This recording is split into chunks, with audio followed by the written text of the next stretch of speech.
মূল ভূখণ্ড থেকে বিচ্ছিন্ন চট্টগ্রামের সন্দ্বীপ উপজেলার জনগণের যাতায়াত ব্যবস্থায় নৌ পরিবহন মন্ত্রণালয়ের উদ্যোগে যুক্ত হচ্ছে ফেরি সার্ভিস। দ্বীপবাসীর বহুল কাঙ্ক্ষিত ফেরি সার্ভিস আগামীকাল উদ্বোধন করা হবে।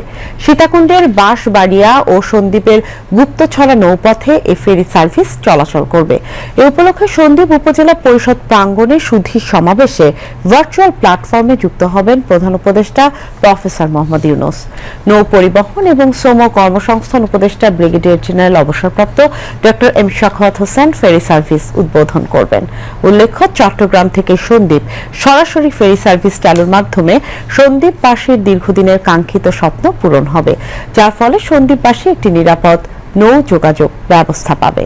বাস, truck, tank, lorry, minibus, private car সহ সকল ধরনের যানবাহন চলাচল করার সুযোগ সৃষ্টি হওয়ায় সন্দ্বীপবাসীর জীবনযাত্রার মান ও অর্থনৈতিক সক্ষমতা বেড়ে যাবে। ফেরি সার্ভিস চালু হলে সন্দ্বীপে পর্যটনের সম্ভাবনাও বৃদ্ধি পাবে।